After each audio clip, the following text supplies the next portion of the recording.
everyone, this is Pilot Beatles, and welcome to DDO Players News, where we take a look at lasers and DDO and on the tabletop. And please welcome my host, Frame Ravenloft, Dracula. Hey now, everybody. How's it going? Hello there, Drac. Welcome back. And let's also meet our two guests for today. First off, we have from the DDO podcast, please welcome Patrick, or I should say retired. Yeah, I'm not really from the podcast anymore. I retired and gave that to another person to run and nurture and have fun, dude. You're doing great. Keep it up. Yeah, I don't really do anything for the last 3 months. It's great. Oh my gosh, After 9 years of doing a weekly podcast, that's actually a weekly podcast. It gets a little tricky and hard and job-like, and it's been nice to not have to do that. I can understand. And also, please welcome the best friend of every evil alchemist, Evilbeeker. What? Right, an Evilbeeker, perfect person for a evil. Oh, I get it, Beaker. Okay, I get it now. That was a stretch, Pine Leaf, but wow. Yes, thank you, Pine Leaf. Hi, everybody. And we're off the rails already. It's a minute and 51 in. No problem. Well, we have to keep up tradition. I mean, well, that's true. I mean, I do feel like I should point out that his name is not a beaker like a science thing. It's not how it's spelled. Well, yes, True. but I couldn't figure out what a Beeker is, so... Of course, the other part of it is he doesn't spell it like the Muppet he's always using as pictures either. So, you know. Yeah. It's a Muppet. But so there the title of Evilbeeker with the EA was actually taken when I created the account. So there you go. Poor Pine Leaf is confused already. It's great. Yes. He's broken Pine Leaf already. It's great. Let's head on and see what the game news is this week. And we're going to begin with a free questing coupon. That's right. We have a thank you from Standing Stone Games where you can unlock all sorts of quests for free. Right, Drac? Indeed. And this is old news to most people probably, but if you are living in a cave or under a rock and you haven't heard about this, you still have time to use this. April 23rd is the deadline on this. The code you want to use is Dungeon Crawl. Once again, Dungeon Crawl. You can use that one time per account. And it is redeemable through 11:59 Eastern on April 23rd. You are going to get a bunch of quest packs and some other goodies also in the DDO store, also through April 23rd. For 99 points, you're going to get Masterminds of Sharn, Menace of the Underdark, Mr. Ravenloft, and Shadowspell Conspiracy. So if you don't have any of those expansion packs, great time to get them at 99 points. But yeah, basically you name a quest and you name a quest pack, this code is more than likely going to unlock it for you. I'm trying to figure out... I think it's all the adventure packs. Yeah, it goes up to, it looks like at least White Plume Mountain is the last one listed. So, well, it has Peril of the Planer's Eyes, which is... it's just alphabetical. It is. Yep. I thought it was. I didn't realize it was alphabetical. Yeah. So how is that different from the code from a couple of years ago? It's not. It's more stuff. Yeah, it has more stuff. Okay. It has the newer. So the first time they did it, like Peril of the Planar Eyes wasn't even out yet. The second time they did it, it was, and I believe it was included then as well. And let's see, what have they done since then? I used to do this for a living. I should know. Yeah. So there's a couple of things. No, so whatever the new what's the new stuff in Sharn called? I can't think of what it's called. I know what you're talking about. I don't think it doesn't look like. Yeah, I don't think it's included. But so basically, I would suggest if you have I know a lot of people might have just like a free to play account that they have that they're just holding on to that maybe they use for like storage or something like that. Apply this to that account. Apply it to your account, even if you're VIP. Apply it to your account. And that way, can we focus on that for half a sec? Because sure, if you're a VIP, do this, because if you stop being a VIP, you'll still have this. That's what I was just about to bring up. Exactly. Yeah, just do this. Everybody do this if you haven't done it yet. Dungeon Crawl, all one word, through April 23rd. So you have plenty of time. highly recommend everybody does this. You say you have plenty of time, but I feel like every time we've done this the last 2 times, there's been someone that like, oh, I put it off and then I missed it because I put it off. So stop what you're doing, park your car on the side of the freeway, sign in with a hotspot or on your laptop or whatever, and put the code in. Exactly. Do it. Okay, but legally, we should probably tell you not to stop your car on the freeway. Right, yeah. Don't text and drive. Don't use your laptop while you're driving, etc. At least I said pull over first, right? But yeah, don't do that on the freeway. Right. It's probably not a good idea. Let's then head on to their little discussion on update 59. I think they're making good progress for 59 and getting all ready so that they can do the drum update and update 60, right? Kind of. Things got switched around. Could have been posted over once again. Due to various reasons, we haven't had a show since this posted, so this probably is old news to some people, but maybe some people hadn't heard this yet. But Cordovan did post over on the forums that earlier this year they released the producer's letter that looked ahead at 2023 as a whole for DDO, and as sometimes happens, they occasionally will reevaluate the schedule based on the work being done. They are getting ready to release an update that is expected to make improvements to game performance, and the work on the updated DROAM content is also moving ahead of its initial time frame. As a result of this, they are shifting the release plans for quarter 2 and quarter 3. So they're moving up the DROAM update to update 59, and this will include an update to both the free dungeons associated with that story, in addition to the Attack on Stormreach Adventure Pack. They expect to have the first Lamannia soon, which, hey, spoiler, it's soon. It's here now. Actually, it's the second one. It's the second one. We'll talk about that in a second. So keep an eye out from that. So what that means is update 59 was supposed to be the Vecna update. Update 60 will now be Vecna. 59 is going to be DROAM. So they just kind of swapped places with each other. So it's that's bad news for you, right? Well, for me, because I was looking forward to the whole Vecna thing, but yeah. But I do like the DROAM quest, so I like that whole quest chain. So good thing all around. Oh, and it gives me a chance to get up the level then. There you go. And I appreciate their openness with this, because usually, based on past events, they haven't been quite as forthcoming with information as this. So good on them for being open and forthcoming with it. So yeah, so if you're looking at the roadmap now, 59 is DROAM, 60 will be Vecna. One little thing to throw out there, the raid is still being planned for the update 60. Yeah, I didn't. The raid is not being moved. Okay. Yeah, he responded to that question. Okay. It's like the first thing that gets asked. Yeah, usually, yes. It's the raid. What about the raid? It's usually the raid. When is the raid coming? Tell us about the raid coming. And they said, no, it's not being moved. The exact status is unclear, but they do intend to do the work. So there you go. All right.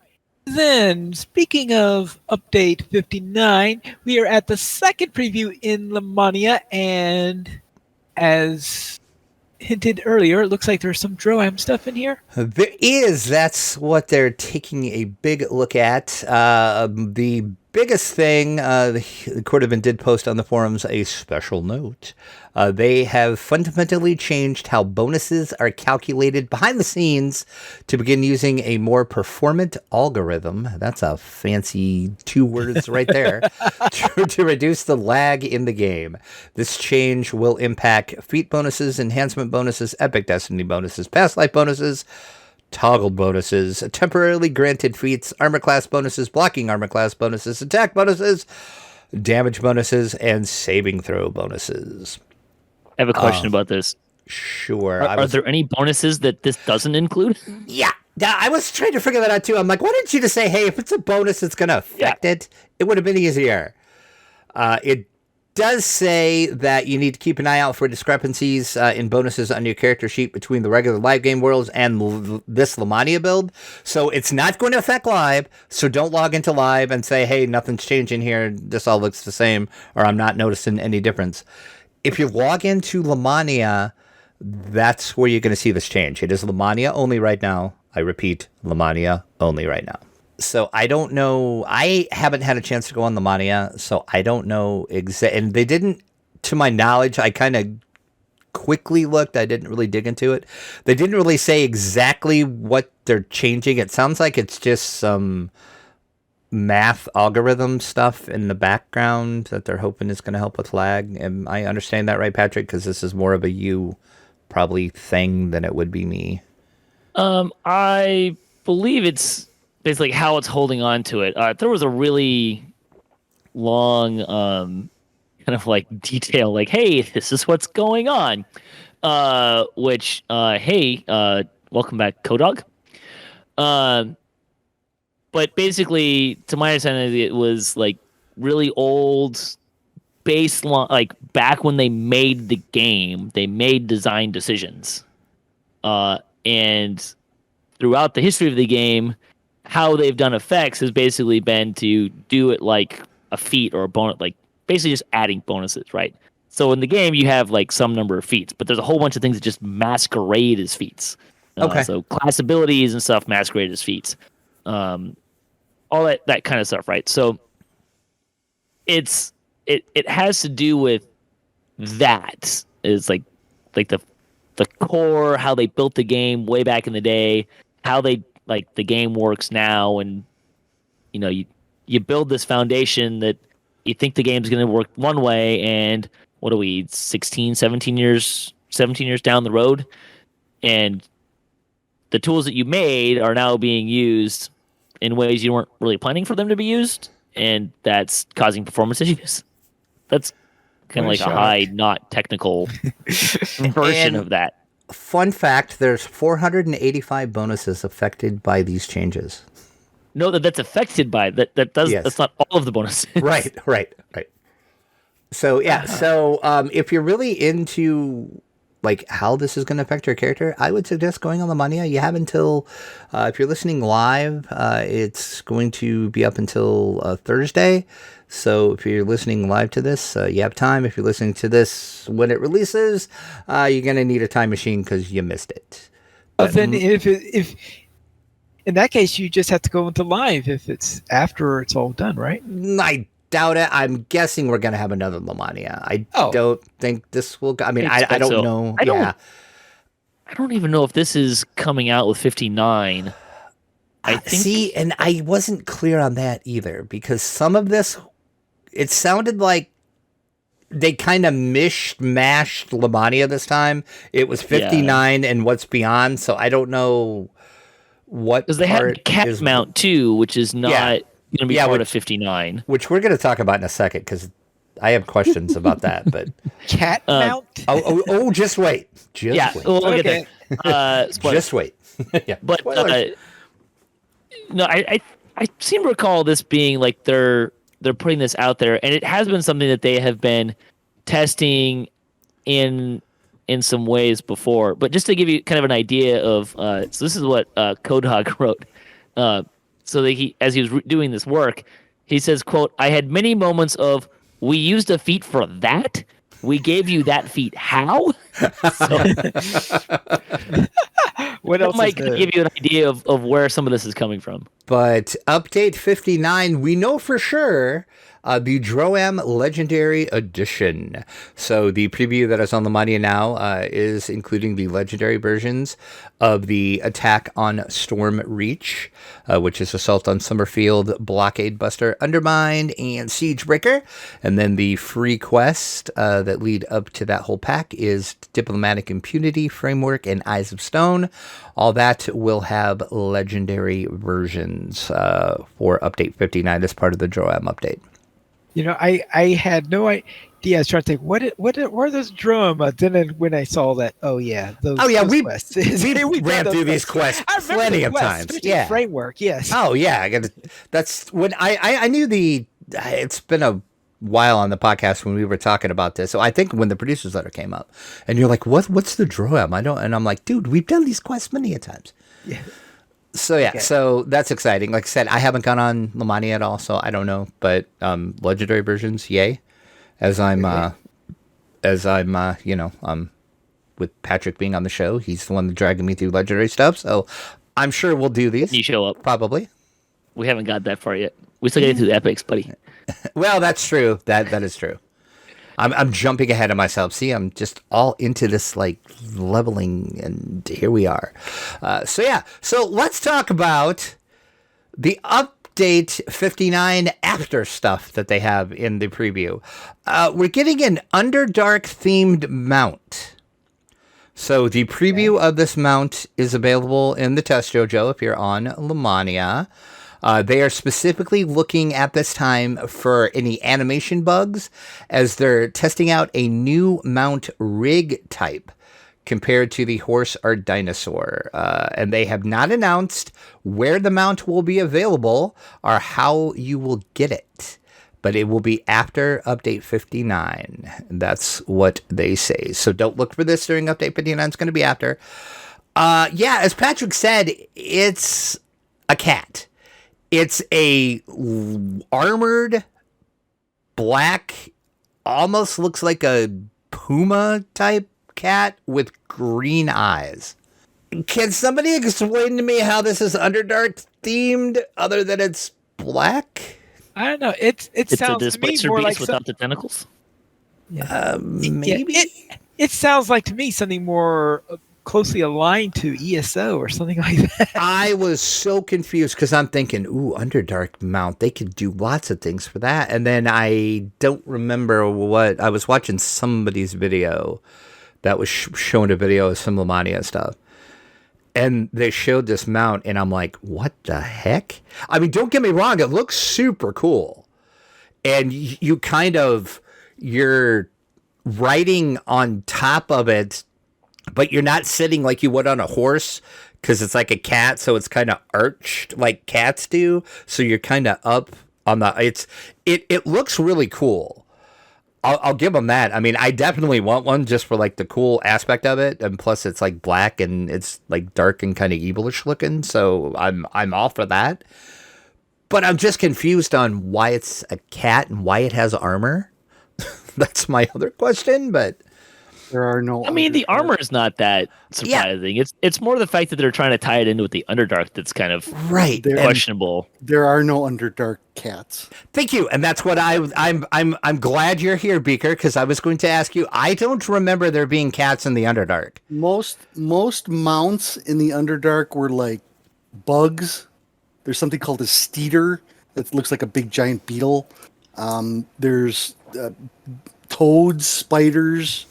Ant kegs, which are giant. Yeah, there's a lot ants. I mean, we need ant kegs in the game just in general, but yeah, we do. Yeah, and then purple wormlings. I remember those from. I think that was Menzo Branson. But yeah, there's no cats in the. If they released a purple wormling mount, like that would be awesome too. Yeah, they would. Yeah, they would. That would be awesome. You know, I was shocked when the first thing I thought of when I heard Underdark themed mount before I saw it. I figured it was going to be a spider. That would be Underdark theme. Yeah. That would definitely be it. Or a toad or a carrion crawler. Although carrion crawlers kind of fall in that weird SRD group for some stupid reason. So it's a long story. Yeah, I don't know. I was going to grab my Underdark book and look to see if there's any mention of any type of cat whatsoever. Yeah, the only other thing that there is this is one of those things I really struggle with the pronunciation of a Roth, Rothe. It looks like a giant bison, and it's got horns. I don't remember those in the Underdark. I'll have to look. Those were in Ed's first box set as a Underdark creature. Okay, I think the E has got a little umlaut over the top of it. So I'm not quite sure how that's pronounced. But yeah, but Google that and you can see what it looks like. It does look like the picture that I'm looking at right now, and maybe it's just because of the perspective. It kind of looks like part cat, part dog. Like the face looks more dog-like than cat-like, but it's still weird. The fact that they're calling it an Underdark theme is the part I think that's going to throw people off. Yeah. I mean, otherwise, don't because just it's black. Yeah. Just that's to the side, and think you won't have any problems with the fact that this mount's coming to the game. I mean, like I said, don't get me wrong. It's a cool looking mount. I don't have a problem with it being a mount. I'm just like, I don't know how this is Underdark themed. Yeah. things are? How many mammals are in the Underdark outside of the drow themselves? Oh, there's tons. Okay. Yeah, I mean, I don't know exactly. I mean, but there's things like bears, underground bears, and creatures like bullets, or even I didn't think of a bullet as a mammal, so yeah, no, that's a weird one. But yeah, there's plenty of them, but there's more of the weird stuff like spiders and toads and yeah. stuff like that. So, as I said, cool looking mount. It'll be interesting to see how we earn it. I'm assuming it's going to be earned in game. They didn't even really say that, so it might be something that's in like one of those packs that you have to buy. I don't know. They didn't say. They haven't said anything. The only thing Quarterman did say is, I think it was on his last Friday at 4 show. Somebody asked if it's going to be tied to the Loth raid, and he said no. He wouldn't go any further. He just said no, it has nothing to do with the Loth raid. So, here's one for you, Pine Leaf. Deep Gnomes ride cave badger.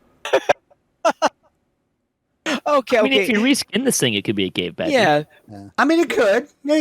Yeah. So, okay, so there you go. A weird, cool-looking cat with armor with green eyes coming after Update 59. They didn't really say even Update 60. They just said after Update 59. For Update 60, though, we are getting a new hireling, and it's going to be a were-rat. A were-rat. Now, is this going to be the usual pre-order type thing? Did not say. So I think to that I would say that you probably get to get away from the pre-order part because they'll have pre-orders so you can buy the stuff beforehand, but it's probably not going to be. I think we are clearly done with like exclusive pre-orders. Yeah. So I not really meant by pre-order. I guess I sort of meant part of the package. When you get the deluxe or maybe collectors or deluxe. I'm sure there will be a heroic one for like the middle tier and a legendary one for the upper tier. Yeah, I would definitely. Yeah, that sounds typical. Wouldn't worry about going out on a limb and say yes, it's probably going to be a part of that. They just said we are not announcing yet how the players will be able to acquire the hireling were-rat. But and then once again, I wish I could remember whose video it was that I was watching, and because I would name drop you, but I don't remember whose it was. But it's a little were-rat. I mean, it looks kind of cool. And it looked like it was a halfway decent hireling. You know, I mean, that's not setting the bar real high for hirelings. Cool. It looks kind of like a mouse from like the Great Mouse Detective. Well, now I'm never going to unsee that. I thought okay, now that's all I'm going to see, so there you go.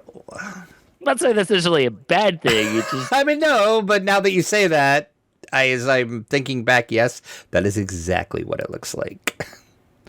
So this is why you need cosmetics for hirelings, so that like I can give them a detective hat, right? Like that would be amazing.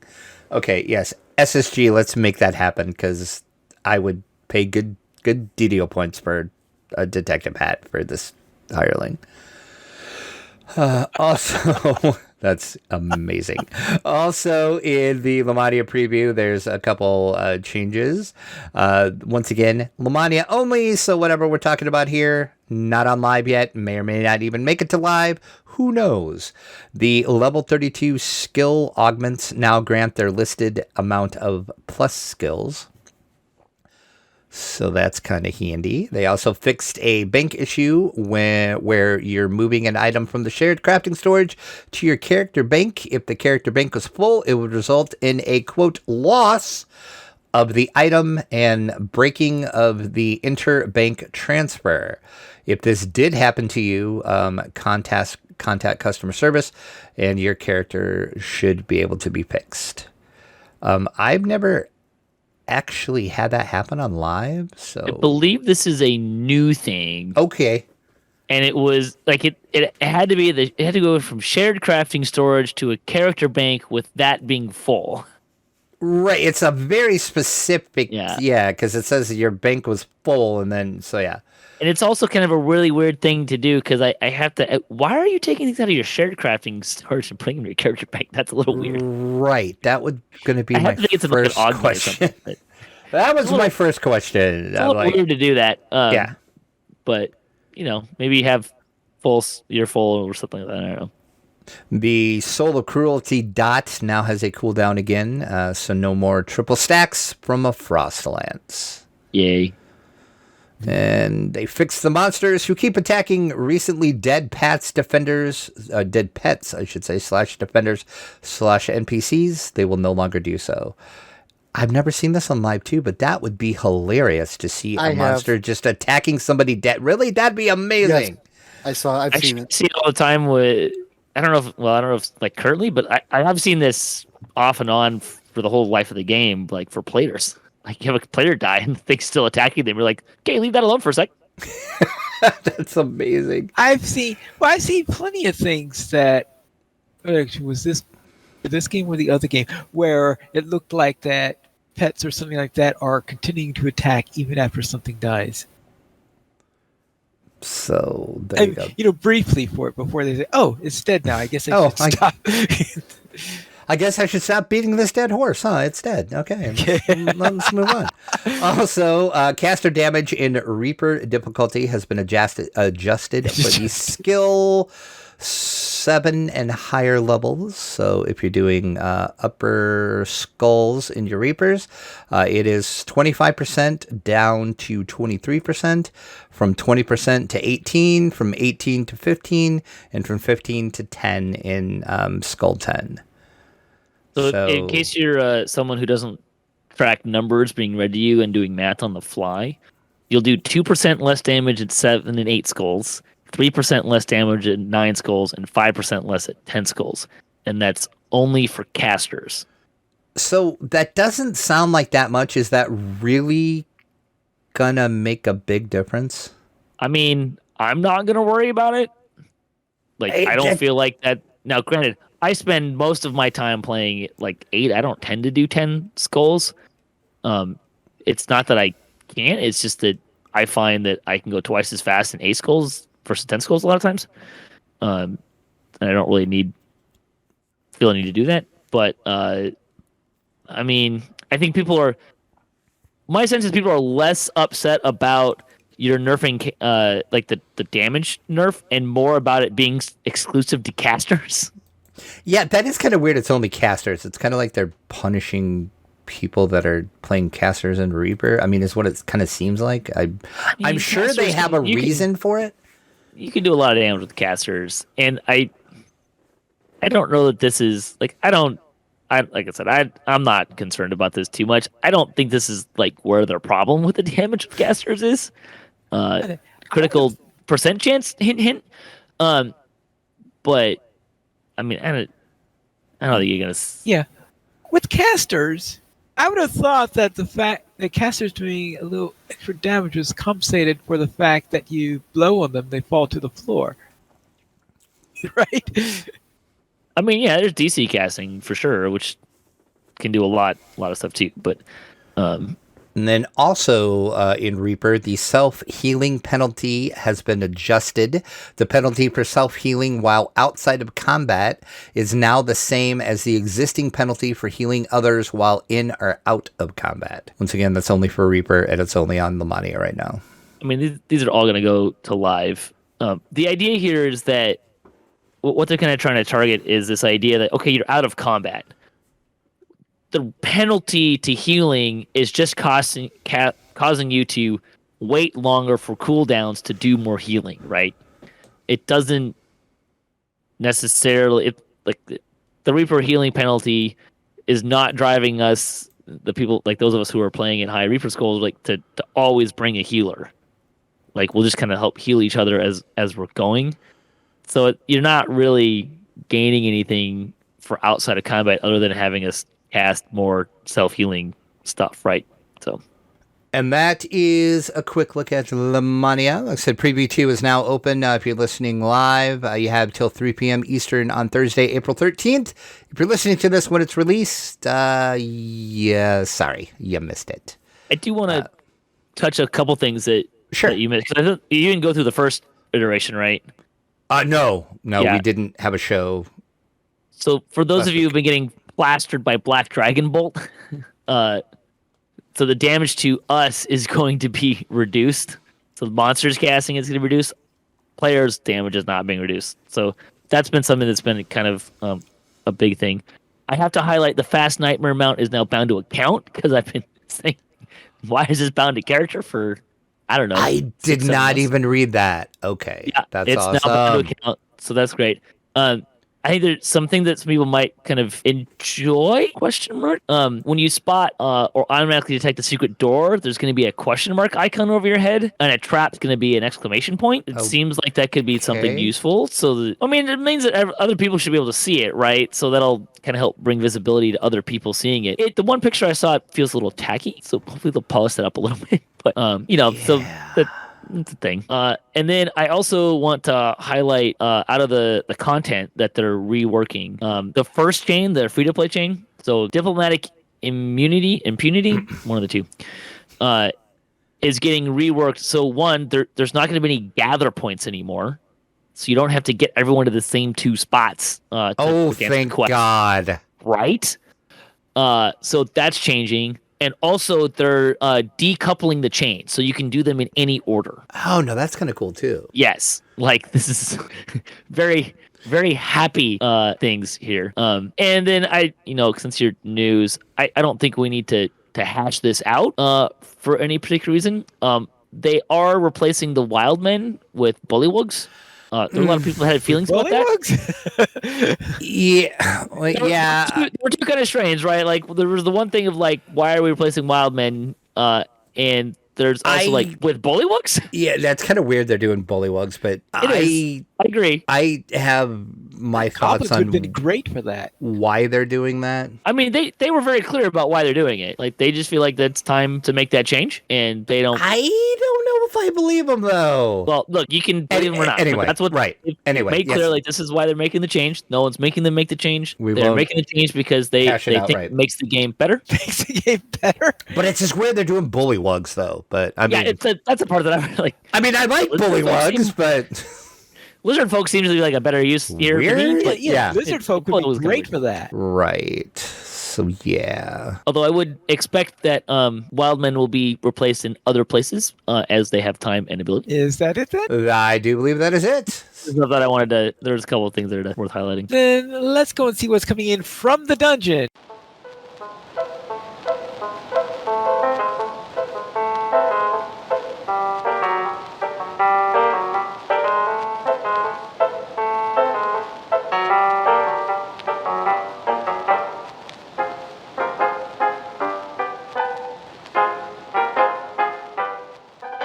Where WotC has laid out the roadmap for the next set of books and more. And are there any new and exciting things coming up? Meh. Meh. Yeah, a couple weeks ago they did their D&D Direct, which is basically their little show that they put on that tells you what's coming up, and they hype all the new stuff. Q3 of this year, the book is going to be Bigby Presents the Glory of the Giants. This is going to be an adventure that explores multiverse character Bigby and the origins of the giants. Okay, I mean, that's sounds kind of cool, I guess. But You want me to comment now, or should I wait till the end? I mean, you can comment when you want, because I'm going to rant here in a moment. So Okay, well, why don't you finish doing all 4 of them, and then I'll. all right, That cool. means you'll forget what you're going to say. Oh, I'm sure he won't. I'm sure he won't. Q3 of this year, we're going to get Fandelver and Below the Shattered Obelisk. This is a Phandalin adventure, which will continue the story surrounding the mysterious obelisk featured in some recent adventures. Okay. Q4 of 2023, going to be Plainscape Adventures in the Multiverse. It's going to be the return to Sigil. It's a series of adventures that will set up the major story arc, which is planned for 2024. And then in Q4, we're getting the Deck of Many Things. It's the Deck of Many Things going to be getting its own content. And that's really all they said. They didn't want to spoil or talk about anything to do with the Deck of Many Things. So, I mean, it's kind of cool we're getting Deck of Many Things back, but okay. And they did kind of before I rant and Beaker rants here. They did say that in 2025, the Red Wizards will be your main bad guy. So if you like Red Wizards, you're going to have a lot of Red Wizard content coming in 2025. We're going to be all about the Red Wizards in tabletop. The weirdest... Yeah, I'm all for that too. The weirdest thing that they teased is, if you remember the D&D cartoon, do you remember Venger? He's going to be a D&D villain, which is weird. I mean, I'm kind of all for that because Venger was cool. So do we need him in tabletop? Questionable, but there you go. So Red Wizards and Venture coming. Okay, Beaker, the floor is yours. Okay. So out of all of this, the one I'm most excited for is the Phandelver one. So say what you want about 5th edition, especially giving recent OGL full pods. Mm-hmm. The starter box, the original starter box set for 5th edition was really good. Amazing. That Phandelver Adventure, amazing. Yep. When people ask me about how to start in 5th edition, I point them at that box. The second one, what was the second one? The Essentials box. Yeah. And I didn't look at the last one. I didn't even see a copy. I haven't even seen a copy of it yet. But the first one, really good. Out of all the products, that one I think would be the best for just your regular players. Deck of Many Things, I hope that's a magic items book. I think that would be cool. I would assume it would have to be, right? Well, or I mean, it could be like the old school, like Route of 7 Parts. Okay, it wasn't about the Route of 7 Parts. It was about an adventure to find the Route of 7 Parts. Well, if this is an adventure to find all the cards to make a deck of many things, well, that could be cool too. But, I'm going to save the worst for last. Red Wizards, very cool. Keep in mind that since 5th edition has come along, there hasn't been any adventures or source material further south than Baldur's Gate. And Thay and the Red Wizards... that's a good point. And Thay and the Red Wizards are in the southern part of Faerun. Everything else is in the northern part. Neverwinter, Icewind Dale, even Waterdeep, it kind of sits above what you would call the equator. Isn't Tomb of Annihilation in Chult? Tomb of Annihilation is in Chult, yes. But Chult and Thay are separate, though. Chult is more towards the ocean side, where Thay is inland more and south. Right, but it's south of Baldur's Gate. That's where I was confused. Yep. Venger? Yeah. Whatever. I'm still like, what? Yeah, I mean... He was a lame villain in the cartoon. He couldn't kill 6 kids. Come on. Anyway. It's because network censors wouldn't let him. Come on. That's true. Plus, he was Dungeon Master's son, so that was... Spoiler for a cartoon from the 80s, but sure. Yeah. League of Malevolence, whatever. But my biggest complaint here, the biggest thing, is the sensationalizing of products by calling them multiverse. Mm-hmm. That is a word we had never used at TSR. It was always the planes. I mean, hence the name Plainscape. There was no multiverse in original or 1st edition, 2nd edition, or even 3rd edition D&D. It's a word that's capitalizing. They're capitalizing on the Marvel sensationalism of the word multiverse. I was going to ask that. Very cheesy. As a serious question, I was going to ask that. Do you think that's because the whole Marvel multiverse? So that's why they're all of a sudden that's WotC's big buzzword is the multiverse. I mean, I would say it's less. I wouldn't say it's just Marvel. I would extend that to movies, in general. But okay, yeah. But Bigby. Okay, that's cool. That's a Greyhawk throwback. I guess it would depend on how the adventure is. I mean, we already have a Giants adventure in 5th edition. Right. Storm King's Thunder, which is a good adventure. I think that's probably one of the last decent adventures that they put out. But remind me, what did Bigby ever do anything with giants? Because I don't remember Bigby and giants really coexisting. It's the giants in Old Greyhawk.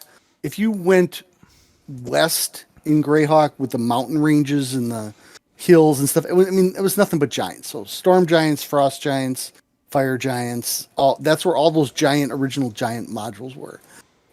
They're just trying to do a little bit of throwback. Bigby was more famous for kind of like, well, Mordecai was famous for spells and monsters. Bigby was more of a spell thing. Yeah, see, that's what I thought. That's why I'm like, why is Bigby presenting the giants? But okay. I don't know why he's presenting giants. Yeah. So, but the multiverse thing, I mean, they use it in the description for Glory of the Giants, and they put it. I mean, we never used that word back in. Oh yeah, that's Watsy's big new favorite buzzword. Are they trying to make a distinction of like, okay, there's the planes, but like now we're going to set things in the same setting, but in an alternate timeline, or yeah, like, are they trying to make that distinction? Yeah, it's not.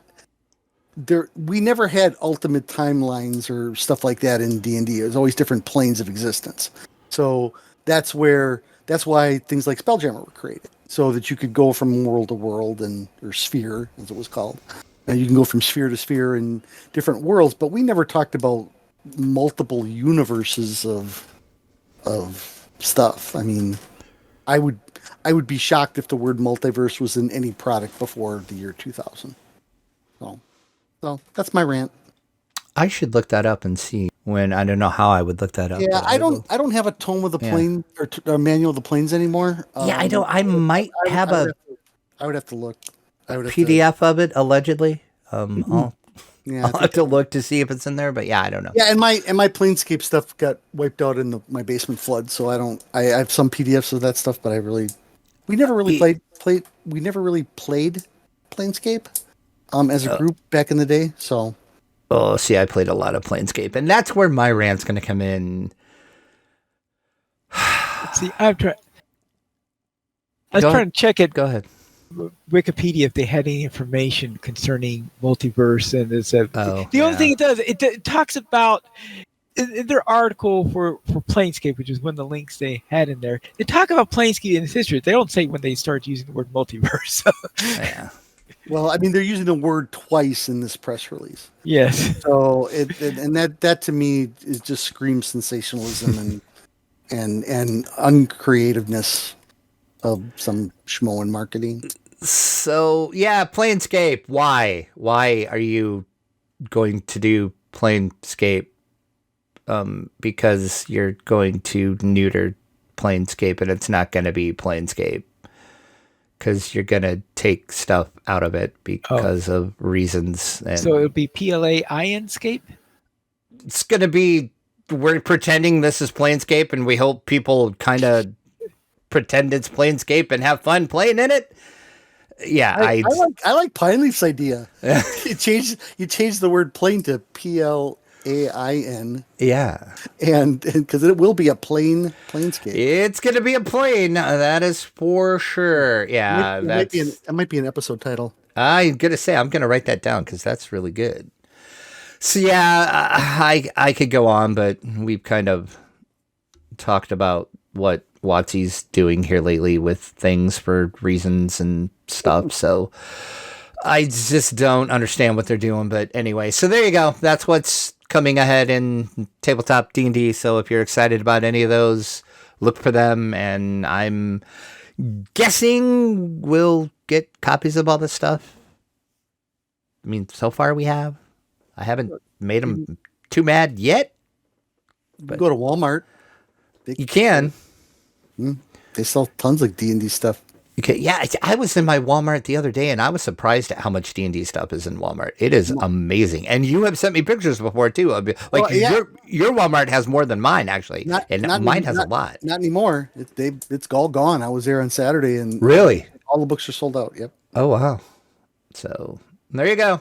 The D&D movie really sold the marketing. Yeah, the novels sold like hotcakes. They were there one day, and I went back the next day, and they were gone. I did see reviews on the novels, though. Oh, we're getting ahead of ourselves. Yeah, I need to get my reviews done of those two. Speaking of novels. Then let's go into something, I guess, in some ways related to 5e, and that is the Lord of the Rings role-playing game, which is the D&D style version of the Lord of the Rings system, and that is coming out May the 9th. Yes, this is the Wondering 5e rules. Right. Is the easiest way to put it. So if you're familiar with the Wondering, it's just like the previous, what was it, Adventures in Middle Earth is what it was called. It's just the 5e rules. Adventures in Middle Earth was Catalyst Games. This is Free League. Oh, what was? Yeah, well, yeah. Yeah, but they have the license now. You're gonna say they got the license for it and they just changed it because it used to be. So yeah, as we said, coming out May, it's going to be a 236-page book. And if it's anything like the One Ring book, it's going to look amazing because the One Ring book looks awesome. You're going to have all the rules that you need to do your Lord of the Rings adventures. In 5e is going to feature 6 original heroic cultures from the land of Eriador. You're going to get 6 classes. Host of terrifying adversaries and comprehensive rules for journeys, councils, wondrous artifacts, and the subtle magic of Middle-earth. Because if you know anything about Middle-earth, magic is not really a thing. And they kind of do magic pretty well, actually, since it's not really a thing in Middle-earth. Like certain, I don't know, Piley is the Tolkien expert, so he can explain it better. But there is magic, but there's not magic. How would you describe that, Piley? I guess that's a good way of putting it. Because Middle-earth is I always get strange with the words people use for describing fantasy categories. I always get confused by them in there but anyway, yes, very low on the magic scale. There are very, very few wizards and the like, so to speak, in that world. There's a very, very small count of them. Everything's more in the power of various spirits and stuff like that. And even that is subtle within the works themselves, and noticing that. Yeah, and that, like I said, the Wondering, which I'm assuming they'll transfer that over does good with magic. Also, along with the main book is going to be a Shire Adventures book, a 104-page hardback volume that's going to describe the Shire in great detail. You're going to get 5 short adventures, 7 pre-gen characters if you don't want to roll up your own. And those will include some of those famous Bagginses, the Tooks, and the Brandy books. The books, I'm sorry. I did play the One Ring version at GaryCon. Oh, did you? Yeah. And the one thing I'll say is that system is a little wonky. If you're used to playing regular D&D, you will find not the 5e One Ring, but the One Ring a little bit more confusing. I think the 5e version will be much more popular. I think that's why they're doing it. Oh, I'm sure, yeah. So once again, this is coming out in May. It's up for pre-order now. You can also get pre-orders of the PDFs. We actually did just today. I got the PDFs from Free League. They sent them to me. I am under embargo for review until May 9th. I can feel free to talk about them. If anybody has any questions, you can shoot me an email at podcast@ddoplayers.com. I can answer questions. I just can't do a full review until May 9th. They just have it reviews embargoed. So I can look through the PDFs. If I ask you how it is, you can't tell me? Or can you answer that question? Probably in a roundabout way, maybe. That's a good question because I really can't do a review of it. I mean, I could say, yeah, it's okay. I don't know. Good question. Embargoes are weird little things. Yes, and also see what's coming in from what's coming in from the tabletop.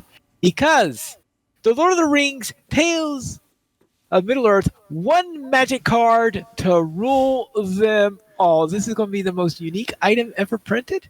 Yes, it will be. There's literally going to be 1 of these cards. So if you're a Magic player, you know that they always do some like limited run cards special cards, special edition cards. This is the most superest special edition card of them all. There's going to be literally one of these printed. Now, there's going to be other One Ring cards, but there's only going to be one of these cards.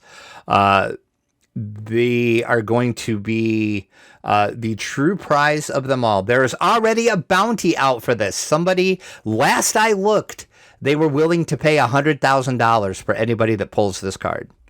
You get that card, hold out. You can get more. Oh, I'm sure you can get away, because I thought $100,000, that's piddly change. You want to hear my hot take reaction to this? Sure. I saw this about, I don't know, an hour after I randomly saw on a social media platform that remained nameless a video of a guy like with a booster pack and without opening, cut it in half and then like look at the cards. And I was just like, man, if someone did that to that card, that would be hilarious. Oh, that would be great. So, yeah, well, and actually, speaking of hilarious, the guy that has the bounty out for the card, he wants it for one specific reason. He's going to throw it into a volcano. I wish I was kidding you, but I am not. I mean, that's pretty hilarious. Yeah, it is. It's great. Apropos, that's sure. I was going to make that joke. It's like, yeah, you know, the dude should throw it. The shirt up and said, with the caveat of you selling this to me, knowing that I'm going to throw it into a volcano. But yes, so what makes this so special is it's going to be a foil card, and it's going to be printed in the Black Speech of Sauron. So if you're familiar with the movies at all, the books, you know, the Black Speech that you see, the lettering and the writing that's on the One Ring that you see, that's what this card is going to look like. If you're watching the YouTube version, I'm going to have a picture on the screen of it now so you can see what it looks like. So let's say you want to find this card. Once again, keep in mind, only one of these are going to be printed out of the gabillion and 75 million cards they're going to print. One of these will be printed. You can only find them in English language packs, which I thought was kind of weird too, but okay. Yeah, especially considering that the card itself is in Black Speech. Right. I'm like, okay, so what does it matter? It's only a bit. And then it's only going to be in the collector's booster pack, which, if you know anything about Magic, you'll know that's the booster pack that cost all of the monies. That's the most expensive booster pack that you can buy for any Magic set. Well, we're not shocked by this, though, right? No, we're not shocked at all by this. Okay. This is clearly a money grab. Oh, that's all this is. This is, I guess it's been so money long grab. since I played Magic, considering that I never heard of collector's boosters.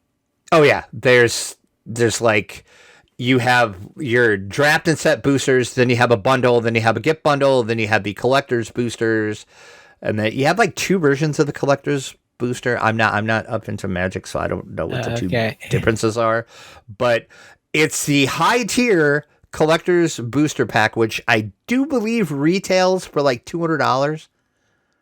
So you're going to be shelling out big bucks to gamble to get this one Ring card. See, and this is what's driving people away from Magic. Yeah, exactly. They've ostentatious pricing and packs, and it isn't like the day when you could go to the hobby store and spend $20 and get a deck and play in a tournament and stuff like that. Right. You can't do that anymore. Those days are long gone. The most damaging thing to Magic the Gathering is the collectible card game nature of the game now, because people will pay to do it, so they can charge that money for it. And people that just want to play the game makes it more of a barrier of entry. I just wonder how many people that don't really have the money, should not be gambling to try to find this card, are going to go out and spend way more money than they should to try to pull this card, which is exactly what Hasbro is looking for with this. I mean, let's be honest, it's a money grab, and they're hoping people will do that. But right, I find a golden ticket in our Wonka bar. Right. That's exactly what it is. This is the modern day equivalent of the Wonka golden ticket.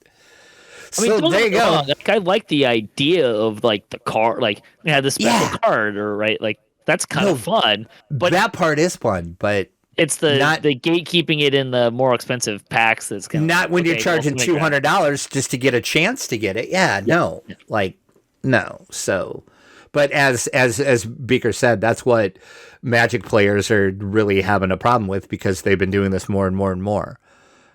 When they first started to kind of do this with Magic, it was kind of slowly. It was like a slow build, and then all of a sudden, it's like now, if you pay any attention to anything they do in Magic, that's all they're doing now. They're just pumping out stuff like this, and it's like everything is just more money, more packs. You can only get these certain 5 cards in this one specific booster box. And oh yeah, that booster box costs twice as much as the regular bundle box that you can buy. And it's, I don't know. I mean, I get it. It's a business, but there comes a point where you're just gonna it's a business, but you're killing by gatekeeping of money and budget, which some people are, let's face it, lousy at doing for themselves. 100% to gatekeep some of your other fans, right? Like, and the people that are into your product, right? Like, they should just go back to the old days. Like, I don't care how many special cards you have, just there's one kind of booster pack, and there's a bigger box, right? Like, right. I remember, I think they called them. Did they call them starter decks? I remember what the bigger box, like they had all the land, like it would have lands and lands were originally called starter packs, at least. Yeah.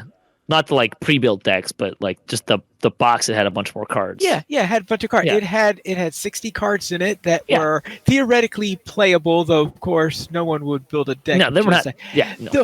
Though there were tournaments that were based on you get one starter pack plus a couple boosters, right? Yeah, 1 or 2 boosters, and you make your deck out of that. It's not going to win an open tournament, but it was nice for a nice. In fact, the last Magic tournament I did was that type of tournament because I can't play an open play because I'll never make a deck that. Yeah, right. But just make it so everyone has a chance, and I don't think you have a problem. It's the clear money grabby part that's kind of gross. Yeah, that's bad. And at least Willy Wonka put them in regular Wonka bars instead of in the special edition Wonka bars. The limited edition Wonka bar. There's a new Wonka movie coming out. Maybe that'll get retconned. Another Wonka movie? Yeah, Timothy Chalamet. Not either. Timothy Chalamet is playing Wonka. You're treading on very thin ground with Wonka with me. That's one of my favorite movies of all time. So this is going to be the third Wonka movie, or has there been one movie? Let's see. No, this would be the third because there's the original, the Johnny Depp one. Yeah. This would be the third. There's a fourth I'm missing, but I don't know. All right. Anything else before we move on? That is all for the One Ring cards. Good luck if you're trying to find it. We should move on because we need to make sure Pine Leaf gets to bed on time. Exactly. Let's go and see what's on the screen.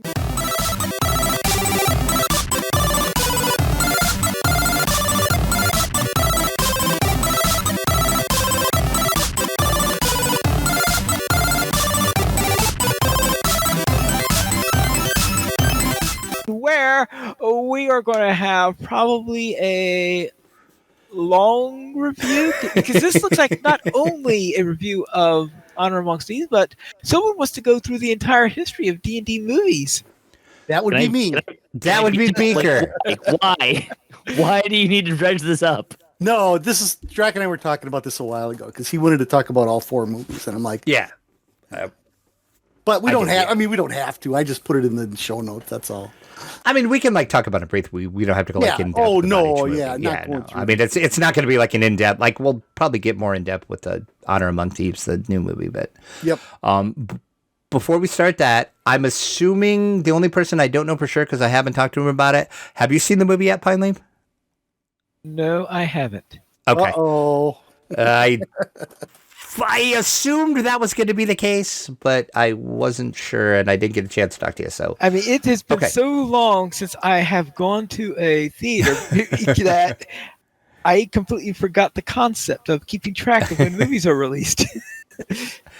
Well, there you go. I mean, we talk about movies on here, so But anyway, so okay.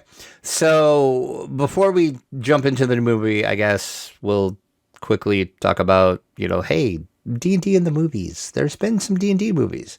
There's been some really shitty D&D movies. Now. But If you're gonna try to tell me that one of these first three was was not a shitty D&D movie, like, Oh God, no, they were all horrible. yeah, no, they were all horrible. please carry on. You're allowed to speak now. One of them was better than the others, but they were all pretty bad. Yeah. Yeah. So in the year 2000, if you can think back that far, there was the original Dungeons and Dragons movie. 23 years ago. That's bizarre to think about that. December 8th, the year 2000. Day that would live. I'm sorry. So in 1990, a guy named Courtney Solomon proposed a D&D movie to TSR. They put him off for years, and then they took him up on his offer because nobody else was ponying up to do a D&D movie. And it took him probably another 7 years to put this horrible movie together. And according to my records, it's at 10% on Rotten Tomatoes. So, woo. That's even generous. But... Yeah. Exactly. The best part of the movie was the brief shot of a beholder floating around a castle, and that was it. And I mean, was it? Because even with the 2000 era CG, it was pretty bad. It was bad, but it was the best part. So but then again, we're setting the bar real low for D&D movies. The bar is near the ground. So I mean, a couple places gave it a C+. That's being extremely generous. It was a terrible movie.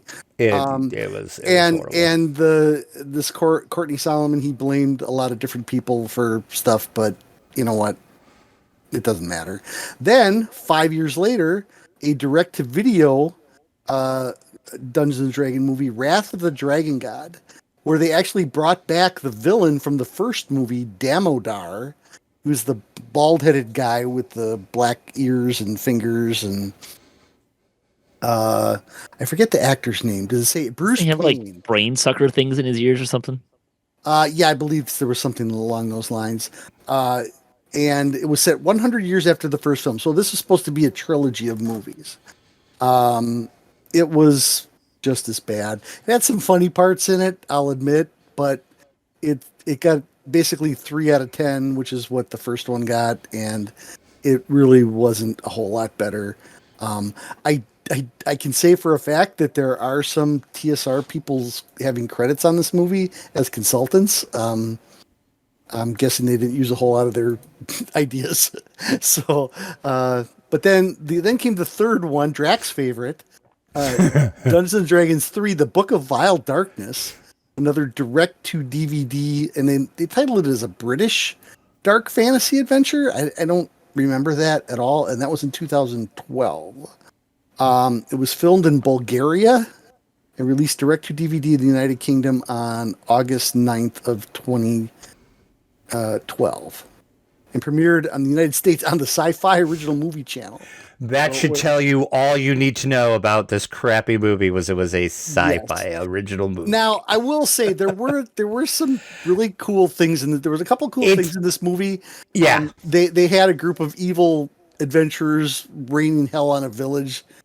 If you like that kind of stuff, it was kind of fun. They did talk about the Knights of Pelor. Now, Pelor was a god in the Greyhawk. It was a lawful good god in Greyhawk. So how they got that to fly, I'm not quite sure. Let's just say that the company that produced this movie went bankrupt 5 years later. So there you go. And that brings us up to Dungeons and Dragons Honor Among Thieves. All right, I assume we want to be kind of spoilery light, right? Yeah, probably. For Pine Leaf's sake. Especially considering it's very early and people like to listen to reviews to decide whether or not they want to see something. I was... Yeah, we can spoilery light. We'll talk around a few things. That's fine. Yeah, if you want specifics, there's a couple of YouTube videos out there. Oh, yeah. Now, it's running at 90% on Rotten Tomatoes right now. That's pretty good. Personally, I enjoyed it. There were a couple of things that were not D&D-ish in the movie, or So when I was at GaryCon, I finally, after many years, got to talk with my good friend Ed Greenwood again. I haven't seen Ed in many years, and go check out Ed's page. He's got a YouTube page, and he outlines the things that the D&D movie got wrong, and he lists 5 things. I can tell you 2 of them. Can we just take a time out for just a second? Isn't it so cool that he can just name drop Ed Greenwood like that? My good friend Ed. Well, Ed's a friend of mine. What can I say? I know. It's just flipping awesome. Okay, carry on. Okay, so there's 5 things that Ed points out in the movie that they got wrong. Okay, but even those 5 things, Ed said he will recommend this movie to anybody, and he's already seen it like 3 times already. So yeah, and they had a big thing at GaryCon where you could go and see the movie early. Unfortunately, I had a game, so I didn't go. I wish I would have, because my theater didn't have the Dragon Head popcorn or the Die 20 popcorn thing, which peed me off a little bit. Mine sold out in 10 minutes. Yeah, the two things that have already been bantered around the internet long before the movie was you can't wild shape into an owlbear. That was number 1.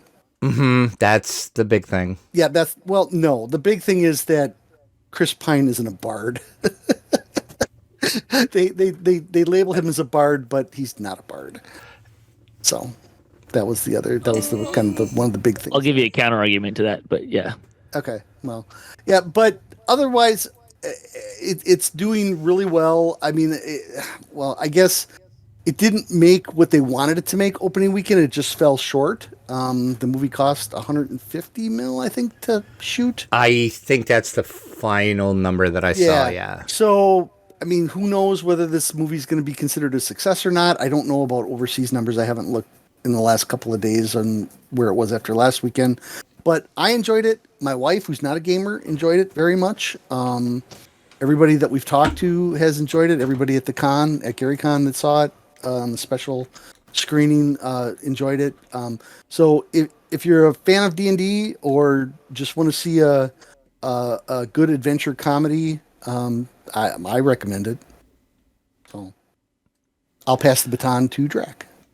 I look at it as the best way I can describe this movie is think of Guardians of the Galaxy set in a fantasy world and not like a superhero world. That's the best way to describe it. It's kind of got that Guardian of the Galaxy vibe to it. At least it did to me.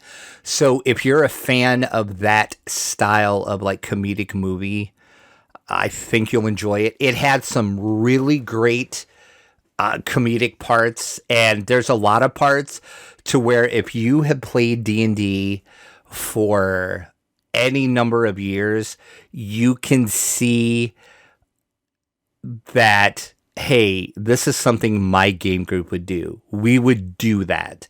There's, like I said, we're going to keep this spoiler light. So there's a particular scene where they have to cast a spell to get some information about something.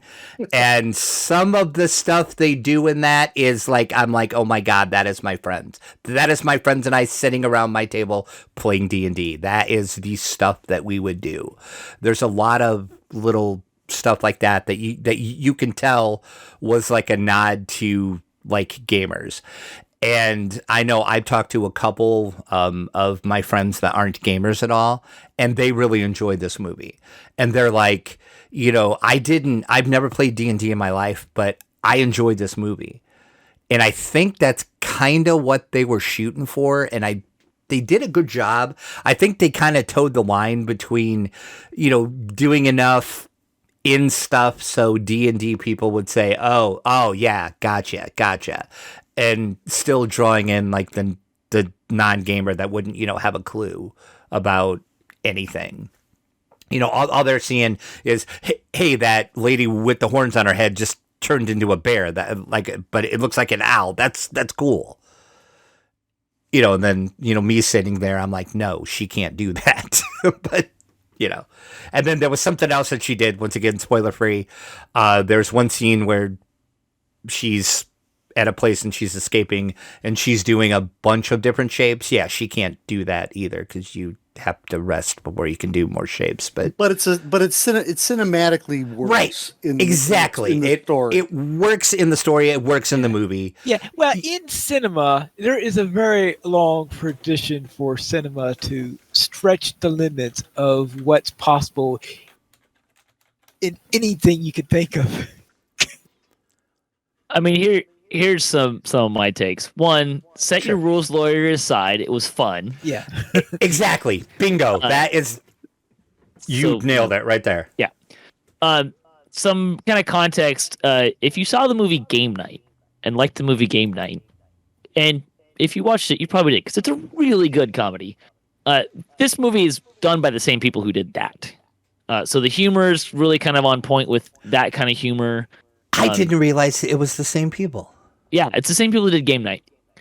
And the humor is probably the strongest point out of the movie. In terms of like for the average moviegoer.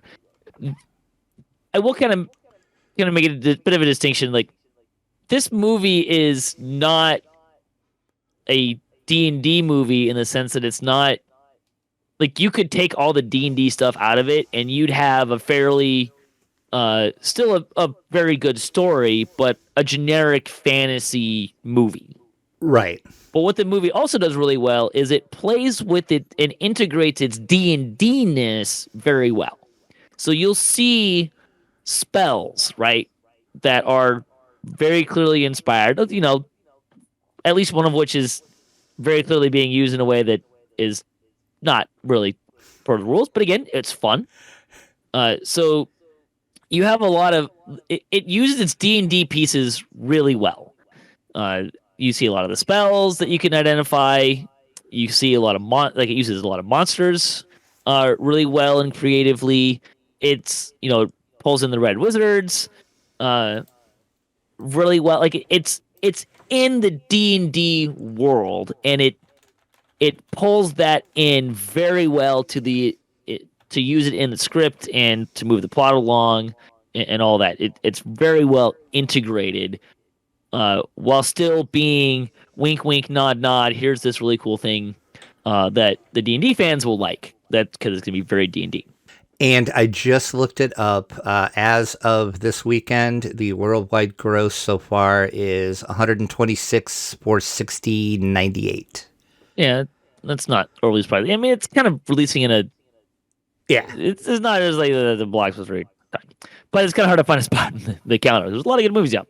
right. Yeah, there is. So there is that. Now one of the big complaints that the one things that was really weird to me is like, yeah, Chris Pine on the one hand is like, this movie does know how to bard on the one hand. No. On the other hand, and this is what I'm saying, like, I'll give it right, like, on the other hand, Chris Pine is bardic inspiring the entire movie. You know, I never thought about that, but you're true. He is actually. In that sense, there's kind of a barding, but yeah, it's not very good barding. Bards are always tough for anyone to represent, isn't it? I mean, you could have him cast a spell. The most bard thing that he does isn't him doing it. Yeah, see, they touted him as a bard throughout, you know, all the pre-movie hype. Yeah, the most bard thing he does is not him even doing it. Yeah. It's hilarious, don't get me wrong, but it's not him actually doing it. You know, the plot is really it's fairly simple. It does move very fast. Like, you know, Star Wars movies like go from like point to point to point and like just like they're traveling in no time flat. Like, that's the other thing. Probably the least D&D thing of the whole thing is there's no wandering encounters. That is true. Yeah, I wish there would have been a couple. Yeah. Random encounters. There wasn't You would have skipped the boring parts, right? No, technically there was one when they were underground, but we. Oh, that's true. We won't spoil it. We won't spoil it. For Okay, family. true. That, I guess you could count that as a sure. Okay. Yeah. We'll give you that one. There's definitely not a it could have leaned into the puzzly part of D&D a little more. Well, then again, finally, spoiler free here. There was a puzzle, and it was a puzzle, yes, and it was an overly complicated puzzle that was overly complicated. Explained that how you had to do it. Yep. So, which I found hilarious. I was not laughing sure out how loud. he knew the answer. That's fine. There's a lot of movie shortcuts and stuff. Right. The biggest complaint I had was kind of a minor thing, and that was the like romantic entanglement between two of the leads. I'm kind of done with, like, I didn't mind that they like the way the party forms and this person knows that person because they used to date. Sure, fine. The hey, you want to get back together part? Ugh. Stop doing that in movies. Oh, that's just a movie trope that's getting old. But it needs to stop. I agree. It's kind of dumb. It plays for a couple cheap laughs, and it's not. I think it's time we moved beyond that lazy storytelling. So overall, what did we think of the effects? Because it's very heavily CGI'd. Features were great. Yeah, I thought so too. I thought they did amazing. Oh yeah, yeah, they were good. I mean, it's been in the trailers too. I mean, there was a dragon that looked really good. More than one. Yeah, and you see a lot of there was a couple of races that were either CGI'd or really well done makeup. There's some practical. Yeah, I was trying to figure that out if some of those were I mean, not CGI or makeup. Tabaxi and Aarakocra are all practical. Those, there was a were they practical? Okay, there was a Dragonborn as well that was borderline whether it was makeup or CGI. I mean, there's probably a combination of both, but it 100%. Like, as a person who works in the industry, although granted not really movies, but like that is practical. There are practical effects going on there. They were good. They were good effects. They weren't like, oh yeah. They weren't like cheesy. Yeah. Dungeons and Dragons 1 movie effects. Like I said, they used their pieces and parts really well. That was the part that was fun, right? Like the movie is funny. It's using there's D&D stuff. You'll throughout the whole movie be like, hey, that part of D&D, and hey, that part of D&D. Yep. And they're using it in ways that are creative too, right? And I think they blended and towed the line just enough to where there was enough action, there was enough comedy. It like balanced itself well through the whole movie. It's much more action comedy than I think maybe people might be expecting. Not in a, like, I didn't find that to be a bad thing. It's just because if you go in just based by the trailer, you're going to think it's more just action. Yeah. It's more like, action heist type movie from just the trailer. And it's not, I mean, it is that, but it's more comedy thrown in. It's like a weird blend of all of that. Have you ever seen a comedy. D&D? Have you ever seen a D&D session that didn't mix action and comedy together? And that's exactly it. And there are so many parts of this movie where I literally out loud said to my friend that I watched this with, I'm like, that is my group right there. That is what they do.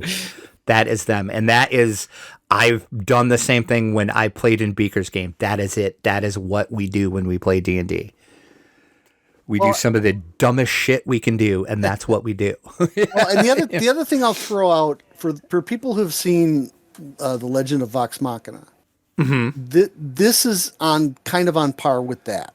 I mean, obviously one's animated and one's not. But I didn't. One's R-rated, one's not. Well, yeah, there's that true. Too. But in either one of those cases, I didn't feel like I was watching a scripted Twitch stream or anything like that. I thought I was watching a real adventure as it was happening. And that, to me, that made both of those series, both of those shows enjoyable. And I even told my friends this too, after I got out of the theater, because they asked me what I thought. And I said, I went into this movie wanting to hate it. I will be 100% honest when I say that. I wanted to hate this movie. And you know what? I enjoyed it. I did not hate it at all. It was a good popcorn, and it didn't seem like it was too long. it seemed like it was just about the right length. Because there's some of those movies where you start to look at your watch and you're like, oh my God, when are they going to wrap this story up? Like, come on, let's move this along. I think, and Patrick had said that earlier, I think they got the pacing just right. I did. I enjoyed the heck out of this movie, and I've seen it twice, and I would see it again in a heartbeat. Yeah, the movie could be like maybe 10 minutes longer. Like I could see it being 10 minutes longer if it was done like the right 10 minutes. It would the extended edition add a lot. It would add a lot to it. Does like the pacing is good in terms of like the action versus the talkie, like the come down off the high of the action and stuff. But the movie does move very quickly. It does. Yeah, it does. Yeah, it's like you can't get up to take a bathroom break during this one because you're gonna miss. No, and trust me, the first time I went, I was dying because I had to go, but I didn't go to the bathroom because I knew I was gonna miss something. So, I mean, maybe when you start sitting on a rock, you could go quickly, but. True. Yeah, that did get a little long, but so my biggest complaint. Sure. Was I couldn't get the Dragon Head or the Die 20 popcorn container because there was only one theater in the whole state of Wisconsin that had those available. And like I said, mine had them, but they sold out in 10 minutes. Yeah. You can go on eBay and get them for like $200. Yeah, $200 if you want to buy one. Because I looked. I'm gonna do that. Like, when I was like before the previews and everything started, I was like on my phone and I'm like, let's just see if those are on eBay. Oh, yep, sure enough, they're on eBay, $200. Yeah, and I've already seen a picture on Facebook of a guy with the Die 21 filled up with his dice. Okay, that's what I was going to do with it. But yeah, exactly what I was going to do. The only other thing I did want to talk about is there is a ton of little Easter eggs in this movie. So kind of go into it thinking in the back of your head, okay, I want to be paying attention for some of these Easter eggs because some of them are very, very slight. There's one that is my favorite. I laughed so hard. And I don't remember seeing it in the trailer, but Beaker said it was in the trailer. One of the trailers. Which you're going to have to be more specific. It's the one at the end where I said, I can't believe that they did that. No, that wasn't in the trailer. Somebody at the con spoiled that for everybody. Oh, okay. At one of the tables I was at. Okay. So all I'm going to say is, like I said, I'm going to keep it spoiler free, but I think the biggest to me Easter egg in this whole thing is pay attention towards the end of the movie when they're in the arena. That's all I'm going to say about it. They're in an arena. That wasn't a clip. See, I don't remember. I thought you meant the graveyard thing. No. That was in a. If you go on, if you go on YouTube, there's a 2-minute clip of that people can see. That's been out there for a while. Okay. Yeah. Well, I'm still going to keep it spoiler free. Just watch them. Go watch the movie. Yeah, go watch the movie. Well, but if you never if you never watch the cartoon, you're not going to get the joke. True, you're not. Yeah. But people that watch the cartoon will get the joke, and that was my favorite Easter egg. Anyway, there you go. So overall, I think all three of us are saying go see it. It's a fun watch. From what I gathered from our conversation. Definitely go see it before you go watch Super Mario Brothers. Oh, Super Mario Bros. Has already made enough money. Yeah, also it's a much less good movie. I've got no plans to see it. The next movie I'm going to see is Renfield, so. Yeah, I do. I mean, how did I know that? I mean, is anybody here shocked? No, absolutely not. So if we're done with the movie, I do have one thing to say. Sure, yeah. Because the next bit of news is probably put Pine Leaf through the roof already. Oh, I can't wait to get his reaction to this. Yes. Okay. So, Pine Leaf, you're up. All right. The next item in here, tucked away in this tiny little area that's hard to find in here, they're talking about a Dungeons and Dragons DLC that is coming to Minecraft. Now, I would presume, though, it's a DLC. That means Bedrock Edition. And of course, I play Java, so it's I'm not going to. And for those of us that have no clue what the hell you're talking about, what you just said. What does that mean in English? It sounded like Fred Flintstone plays Minecraft. Right, exactly. All right, there are 2 editions of Minecraft. One of them is called Java Edition, and that's the version that I play and that I'm familiar with and all that stuff. And that's the original version of Minecraft. Of course, it's still getting updates and stuff like that. So it is continuously updated. And the other version is called the Bedrock Edition. The Java Edition runs on PC and Mac and things like that. The Bedrock Edition, that's designed for a larger number of platforms. So it has the mobile audience. There's also a PC version of Bedrock and all of that. The Bedrock Edition is the version that is more controlled by Microsoft. So it has all the monetization in it and things like that, such as DLCs. I did not know all this. And I did not know this either. right. And in the Java Edition, there are a lot of things that are done by the community that has a lot of community content in it that are made in it. And while they're less flexible what kind of content you can create on the Bedrock side. And I've never had a chance to really get comfortable with the Bedrock side, so I haven't played it and I've never gotten any DLCs for it or anything like that. So yeah, I don't know yet what I'll be doing relating to this particular item. Okay, well, yeah, they didn't say. I just looked back in the press release that they sent me. I was I was trying to go through to see if it said, and it doesn't say what edition, so whichever. But yeah, this is like, who had this on their bingo card for 2023? D&D and Minecraft. This is like not to be cynical. Well, of course I'm cynical. Everybody knows that. But did anybody really want this? Like, is it? A big Pine Leaf, as the Minecraft player among us, is this something we wanted? Is this something you ever wanted? I have a feeling that there are some players who probably would have wanted to, because there are DLCs for everything. So I'm sure someone's asked, well, why not a Dungeons & Dragons DLC? Sure, why not? Yeah, they did say it's going to last about 10 hours. It's going to be fully voiced, so there's going to be voice acting in it. You can play it solo, or you can do it co-op with the party. It's going to have classes as well. It's going to be a totally story-driven expansion, which would make sense for being D&D. It's going to be story-driven. It's going to let you play Paladin, Barbarian, Wizard, and Rogue. It's basically going to be D&D in Minecraft, and as you can see in the article that I put up, there is a lot of monsters that you used to seeing that are blocky Minecraft style. Well, yeah. I mean, it looks interesting. There's no price yet on it, and the release date didn't come out either. They just said spring of 2023, so who knows what that means. So it could be early spring, late spring, but sounds like soon. Once we get more information, I'll share it, but I'm sure Pine Leaf will put videos up of it if he buys it and can play it, if it's the right edition, which I'm still confused about that. As I said, I'm pretty sure, because getting the D&D license is going to require monetization, and monetization means what? Yeah. D&D monetization? What?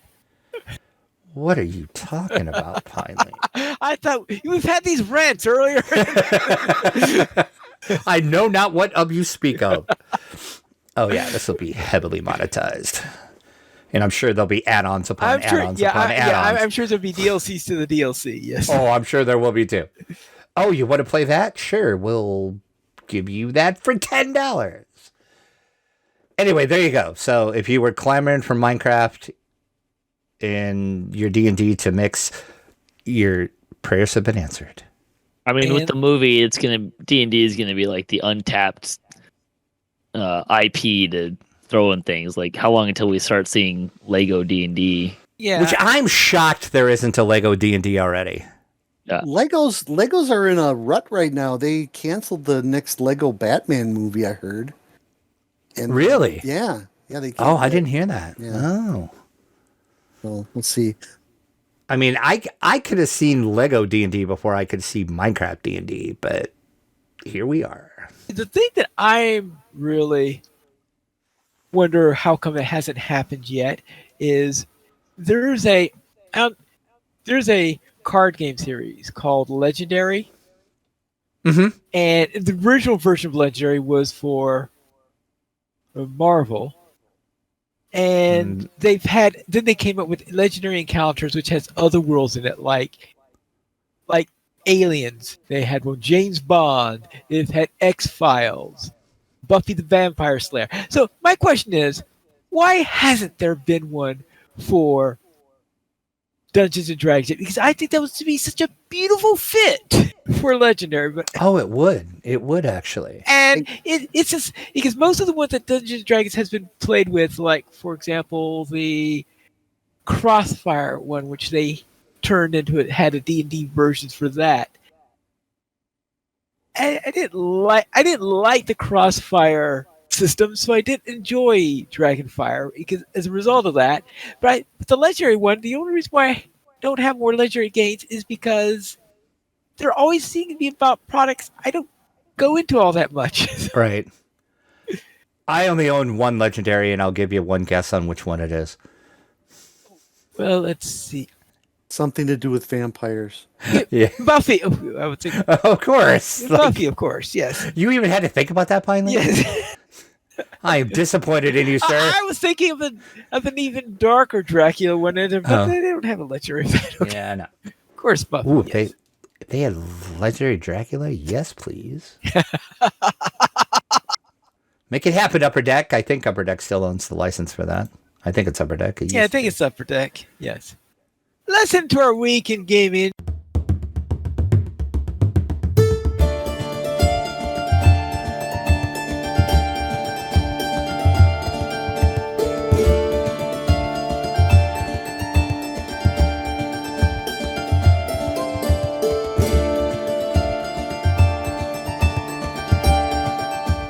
Drac, what were you up to? Playing Buffy or something? No, but now I want to break that out and play that again. It's been so long since I played that. I'm going to have to try to play that this weekend. No, I did play a little DDO. Not with Patrick this time. Sorry, Patrick. We'll get there eventually. I was going to say no comment from him. We can only cut off the pain and suffering so long. Exactly.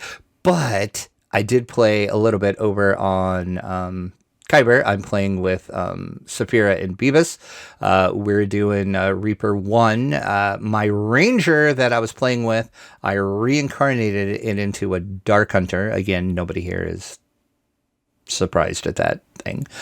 We ran through Seal of Shanticors, and then we stuck our toe in Saltmarsh. We did a couple of the quests. Haven't done too much of them yet, and that's all we did. That, to my knowledge, is the first time I've really ever reincarnated a character. I'm trying to think if I did it before, but yeah, it was. Wait, was it TR you mean, or do what? I'm sorry. Did you mean as a TR or? Yeah. Yeah, because I know you've DR'd before because. Oh, that's right. I have. Yes. Did you TR the character that we were playing and we were going to go through epics? No. No, this is a totally different character. No. In fact, I think it's even the one called Draculetta. No, it's not. He just lesser reincarnated. Yeah, I just did a lesser reincarnated because I lesser for this. Yeah, I was a ranger already, but I just wanted to switch over into the Dark Hunter. Okay. Never mind. So yeah. And then elsewhere, video game wise, I played a weird game that Lessa and Mythery got me into play. It's called Small Lands. This is in early alpha stage right now. It's actually pretty polished for being an alpha. It's a survival game, so think your typical survival trope game. But you're this weird little, like, small, weird-looking elf type, strange-looking person. I don't really know the backstory of it. You're in, like, a forest, maybe, but Lessa seems to think you're in, like, a state park.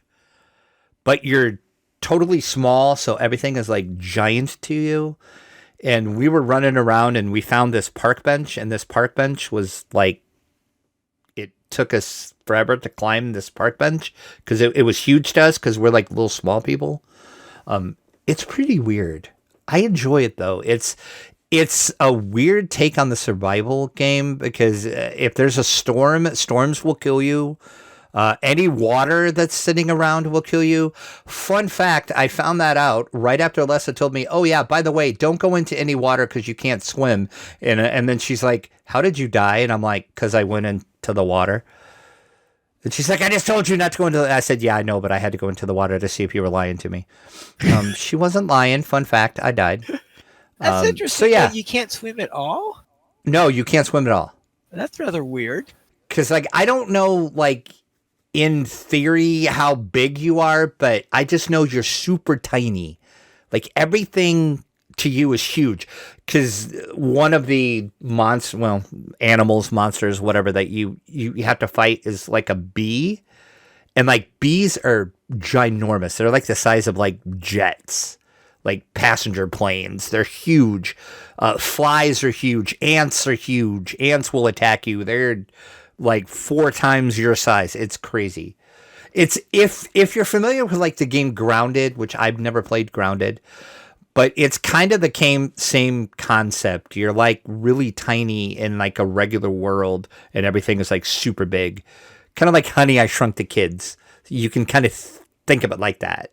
You're like super tiny in a regular world, so everything is like ginormous to you because you're super tiny. Weird game, but check it out. You get it on Steam, GOG, anywhere.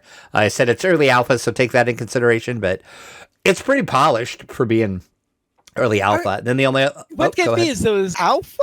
I mean, that sounds really strange because usually they don't open up early access until they reach beta. Yeah, no, it's actually still in alpha, but I mean, 7 Days to Die is technically still in alpha, and it's been out for what, 10 years now? Yeah. I mean, that's not alpha. That's marketing. Well, sure, okay, that's true. They call it alpha, but they changed the game enough when they update it to right. But True. yeah. True. Which I just seen the other day. They got yet another new version coming out, so might have to check that out. And then the only thing I did video game wise is Resident Evil Village. Played some more. Got into the castle. I am stuck though because nobody told me there would be puzzles. There is puzzles. Uh-oh. I was not aware of puzzles. So yeah, I don't know what the heck to do. So I'm going to have to watch a walkthrough video or something because I'm at a loss. I did my due diligence. I did try to figure it out on my own. And I did that for about 10 minutes. And I'm like, yeah, no, I'm out. I can't figure this out. So I take major points off Resident Evil Village for having puzzles.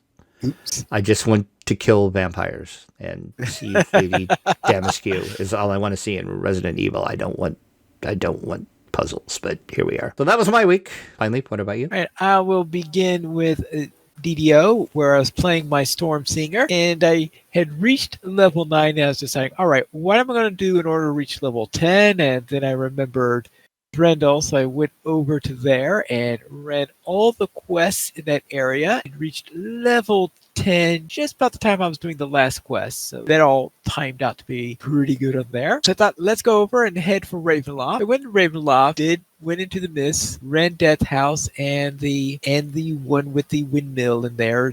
Ran those 3 quests, and I saw, all right, I'm getting ready to do Invitation to Dinner, and when I was getting close there, I was thinking, I'm not leveling up very fast. I'm sort of in a position right now where I'm only halfway through level 10, but I'm about to do the last quest. And I'm thinking, what am I going to be doing about trying to get a little bit so that I'm level 11 when I hit the second part? Because each of the arcs bump you up a level in Ravenloft. So I went and decided, let's try to do some other quests in there. I haven't found too much good yet because Ravenloft seems to be the only really, really good dungeons that I usually find around there. Because Threndel is just finishing off when you hit level 10, and Newcomers is probably one of my least favorite dungeons out there because of that stupid, you must be great at shooting arrows quest. And so I'm trying to see if I can find some good dungeons to run in there. I might just repeat some of the Ravenloft dungeons to get some experience that way. I would think you would like Tempest Spine, other than the fact that you might need help to complete it. Spoiler alert, I bet he's never done Tempest Spine. I mean, I'm sure he hasn't either, and I'm sure if he didn't have help doing it, he'd be in there for 3 hours trying to complete it. But it is a fun quest. It's level 10. It's a raid, but it's level 10. Yeah, that's the problem. It's a raid. I've only done one raid, if I remember correctly. It's a raid in name. It's not that hard. There's not like any mechanics. You just have to... Right. I mean, there's a mechanic, but it's not complicated mechanics or anything. Yes, but the tricky thing is getting in there and doing it, and probably unlocking it is Yeah. probably going to be a real thrill. Also, There's no flagging. You can there's just no run it. flagging for it. Nope. Okay, that's unusual. Then, all right. So I went to there. So I decided, how about going into the mansion? Since that's Death House, you mean? no mansion, the mansion Castle. of Doctor What's Oh. his name. Oh, Okay. Yeah, I ran that a few times. The mansion does not give very good XP, I think I've concluded in this, because I think I maybe gotten about a half of a whatever you call the bubbles. I guess half a bubble is all I got out of it after running it a few times. Now, of course, I've only gotten 1 star in each of my attempts on it, because trying to navigate to that place is, I'm surprised I was able to get to one boss. And so I kill a couple of the targets in there, but of course, in order to get your 2nd star, you got to kill all of the targets, and you got to fight all of this, all of that in order. So maybe someday I'll be able to complete that one with more than 1 star, but this was not the day on that. So, And you said you ran the Ruins of Thurnal quest chain? yeah. Okay, all right. And then did you do the early stuff in the desert? Because there's some early stuff in the desert that's 10. it's 1 quest. Oh, is Level it only 10, one? yeah. I thought that was 2. That was Cult 10. of the Okay. Six at the end is level 10, but if you don't start doing that early, you're not going to be on it. So 10's pretty sparse. If you're not doing, Sorrow Dusk would be 10 too, right? I think. that's Cult of Six. Oh, that's at the end. okay. Last 2 are level 10. Okay. But it is a sparse level range, right? Like the ones that are really going to, besides Ravenloft, are the raids. The Plane of Night, Right. Yeah. Von 5 and 6, and Tip of Spine are both that level. So I usually go into that range kind of already banking levels, because there's more kind of right before it, and then kind of blow past 10 into 11. Yeah, I think it's because at 8 and 9, because I had done the temple, right around level 8, I was doing the temple, since that's level 8 now. I didn't do the slavers because each of them has some sort of nasty trap in it that really annoys me. So That's what I was gonna say. That would be my next option would be slave lords. Maybe I should do the slave lord. I think it's because That's level 8 though, isn't it? it starts at level 8, 7 or and I 8. think it goes. I think it's up to 9 by the time you're finished in there. Sure. See, and I've already did White Plume Mountain. So. Okay. Anyway, I'm trying to see some good things that I might be able to do in order to get that in there, but maybe I could just repeat some quests in Ravenloft in order to get some of it also. Even though when I go through something, I don't usually repeat the quest when I'm doing the storyline. Or if you're like super close, just go out in Ravenloft and do like explorers and slayers. Yeah, I've been doing some of Or that. just move on to 11s. Yeah. You'll catch up doing 11s. There's a lot of 11s. You got all the desert and aside from that one and Ravenloft. Yeah, there is that. So we could see what we got in there. Plenty of mummy rot in your future. Yeah, plenty of mummy rot. That's sort of the other disadvantage. We know how you of the love whole thing. mummy rot. Yeah, we know how much I love mummy rot. Now, also, as for board gaming in there, I replayed in 2 different games. I sort of played out that most classic, most thrilling horror story encounter fight against each other ever in history. Red versus the Big Bad Wolf. Seriously, though, I played Final Girl. Unmatched? Well, first of all, I played Final Girl, which was where I did the scenario playing Red and against the Big Bad Wolf, literally in that. Then in That is Unmatched, such a good game. I played, I think they call her Red Riding Hood. Yeah, Red Riding Hood, and played against Beowulf. I wonder if they paired those 2 together because of a slight pun in that name. Oh, of course they did. Yeah, of course they did. But anyway, so I played both of those in both of those games. Final Girl, which is the Series 2 set that just recently came out, and some Unmatched. I was going to ask you if you were doing Series 1 or Series 2 with Final Girl. I just finally got my Series 2 Kickstarter the other day. I haven't played it yet. How do you like Final Girl? Because that's kind of not your... I wouldn't picture you playing Final Girl other than it's a solo game. So Yeah, I can see that aspect of it, but it's... The mechanics on it, I find the mechanics very, very good in there. Okay. I actually find Final Girl that the theme of the Final Girl fits me better than the theme of Hostage Negotiator because I just the thought of playing Hostage Negotiator and the tension of what goes wrong to it because you got other people's lives on the line on it. I was just about to ask you if you've ever played Hostage Negotiator, because it's based kind of off of that. They tweak some of the rules, but it's Right, yeah, it's the same mechanism. That's why I compared so, it. yeah. Yeah. Okay. Yeah. So anyway, I know that despite the fact that Final Girl, that I'm not all that much into horror movies or anything like that, I seem to enjoy the system. See, that's why I was just surprised that you were playing Final Girl, because I'm like, you're just not a horror fan, so I can't see you playing that. But good for you. It's such a good game, though. I highly recommend it to anybody. It's so good. Patrick, what have you been doing? Well, still playing this game DDO. Don't know if you've heard of it. Sometimes. Yeah. Actually, close to finishing my current TR projects. I've got the Sacred Fist life that I'm on right now. One more Sacred Fist, and that's it. Have all the past lives I'm willing to get on that character, and park him, and probably do it all over again. But I've been playing Skyrim a lot lately. I picked that up a while back and finally got around to firing it up, and I've really been enjoying it. I'm kind of shocked at how much exploring there is to do. I wasn't expecting that. Got that. Yeah, it's there's a lot of stuff that you can go explore. A lot of side quests and stuff. So been doing a lot of that. That's pretty much. I guess I have my my pen and paper games. Doing 2 Tomb of Annihilation games, and I forgot when we're gonna do that one. But one group is in a dungeon, which is great. I haven't killed anyone in either game yet, which has been mildly disappointing. Not so much Especially in Tomb of Annihilation. well, they're not at the tomb yet, so that's part of it. There was a point where the group of level 3 faced a baddie that could cast Power Word Kill, but they were smart enough to bring, or lucky enough to bring, a bunch of NPCs along, and the most powerful person in their party was an NPC, so that person got smoked, and that was fun to watch their faces get really scared. And I dropped a guy out of a tree house unconscious, but he survived. So I've sort of half been trying it. I know it'll come eventually, so I'm not worried. Then Beaker, what have you done this week? Well, I guess I have to include like the last couple of weeks. So I have a regular Pathfinder game that I play in, and I run one as well. Been doing that every couple of weekends. But the big thing was my trip to GaryCon at the end of March. It was a very fun show. It was a very packed show.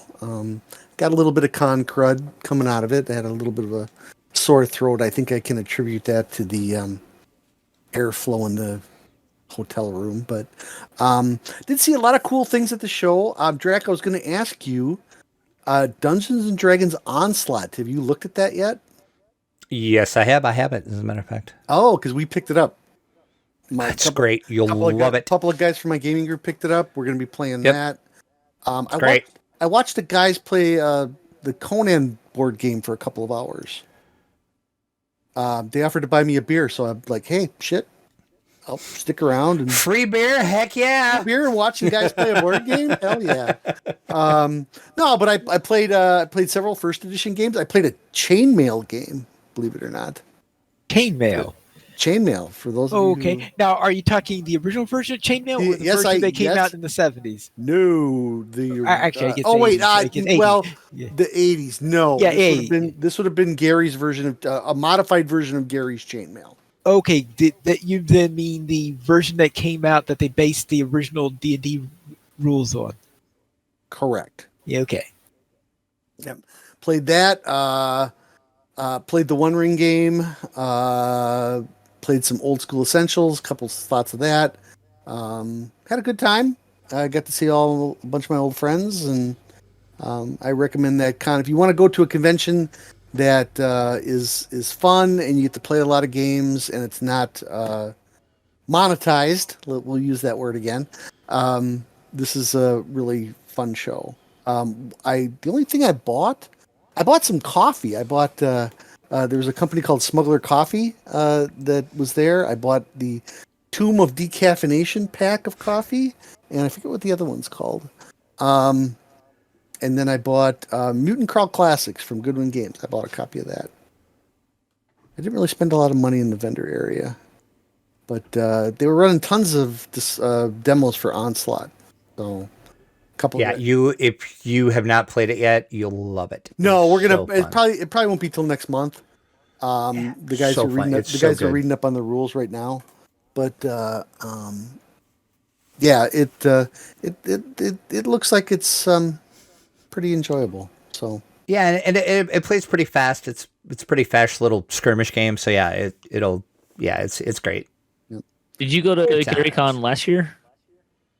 yes, we were masked up last year. This year we weren't masked up. Was this year kind of like, was last year pretty big, or was this year like Well, half the size kind of a thing? they limited the attendance last year Yeah. Okay.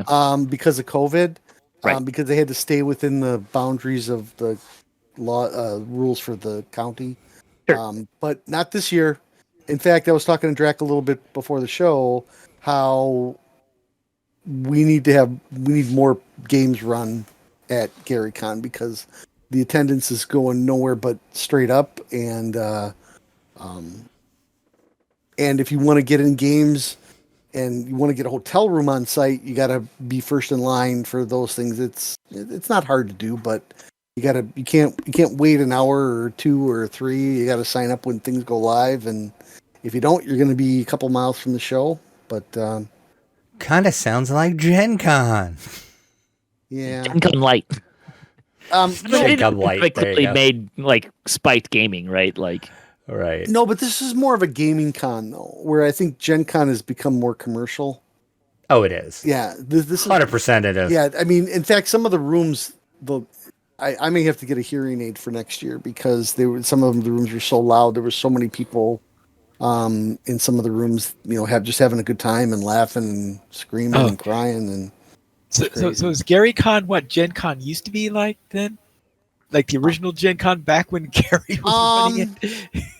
No, well, I mean, back in the day, there was a couple of Gen Cons that were local in Lake Geneva. Yeah. But then when it moved to Parkside, I mean, that was a huge area. And then obviously they outgrew Parkside after 4 years, I think. And then they went to downtown Milwaukee. But I don't think that Luke Gygax is who is the head proprietor for the show, Gary's son. I don't think he's going to let it get like that. I mean, the vendor area is never going to get any bigger than it is.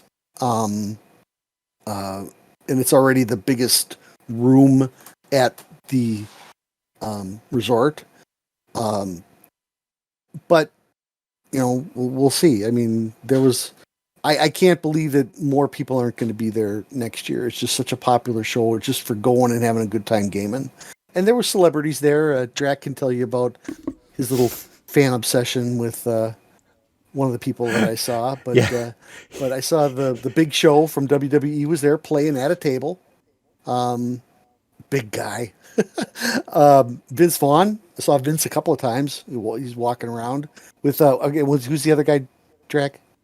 Tom Morello. Tom Morello. He's a musician. He like casually sends me this text. Hey, do you know who this Tom Morello guy is? And I'm like, yes. Why is Tom Morello? Why are you asking? Because he was at the show. And then Who was the guitarist for Rage Against the Machine? If you did not know. yeah, and then Joe Migliano was there. I saw him multiple times. He was hamming it up with everybody. They had a big charity auction. They do a big charity auction every year, and it goes for the Children's Hospital. Luke auctioned off one of Gary's sandals, and Migliano bought it. I don't know how much he paid for it though. Just one sandal. One Or, sandal. like, Yep. just one sandal. One sandal. Okay then. Yep. But there was a lot of other cool things. Like there were some TSR people like Ed Stark brought a prototype board game for Birthright that was never published that he had a copy of, and he sold that at the charity auction. So weird stuff like that. A couple of years ago, I actually had the original Dragon Strike copy that used to be in Lorraine's office. Don't ask me how I get it. I can't tell you. But I donated that for the charity auction there once. So it goes to a good cause. So it was a lot of fun. But yep, great show. There were a couple of COVID cases that came out of it. I will say that. I just had a little con crud, scratchy throat. But I think that's the world we live in now. I don't think you're going to get around that anymore. True. Very, very true. So Yeah, that's about it for me. Hey, thank you. We currently have 14 supporters on Patreon, and if you'd like to help support DDO players, you can go to the donations page. We support the Players Alliance on Patreon. Your money will be used for our podcast hosting, website hosting, and to pay for our live shows. And it looks like this week we actually have an email from Todd Cooper. What does Todd say? We do, and I apologize, this is a couple weeks old, but yeah, he sent an email in and he says, "Hey, Drac and Pineleaf, I was catching up on the podcast. Great show, by the way. Thank you very much, sir. You were talking about what they will be providing VIPs, you can tell how old this email is, to entice staying a VIP. I agree what they are designing is quite underwhelming to me and will not entice people to stay a VIP. Granted, I have been a VIP since day one and have never let my VIP drop, mainly because I'm just too lazy to put in the work to prepare to drop down to premium. However, there is one thing that I would love to have for being a VIP. Add a button next to each quest in the Adventure Compendium that is only available to VIPs. Clicking that button would teleport you to the quest entrance. Having a way to teleport to every quest entrance in the game would save me so much time running from place to place. I would gladly pay for the VIP to have this time savings. I would pay almost any amount to never to have to run through the Underdark again. Are finally entrances to the quest in the Demon Web. Ugh. This is the technology they already have in the game. It would just be an expansion on what they have been doing. Just a thought that I thought I wanted to share. Thank you for doing such an amazing podcast, Tad." I'll throw two kind of thoughts off Sure. of that. One, they don't have the technology in the game. They tried to develop it, and they ran into problems. But they have talked about wanting to do that. Weren't they going to do like up by like the Hall of Heroes entrance or something? Yeah, they're talking about doing some hub thing, and like the development was such that it kind of they had to shelve it. I don't know if it's going to come back, but it was. I something. Forgot about that. It's such a good idea that they looked into that and iterated on it and tried to do some work on it, and it just became it became not feasible at that point in time.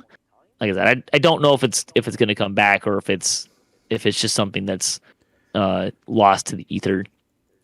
I do like the idea though. Yeah, no, it's like it was a very well liked idea, and they were pretty clear that the reason why they shelved it was not because they didn't like the idea, but because they couldn't. There was a roadblock. Either it was time, money, or like something that just.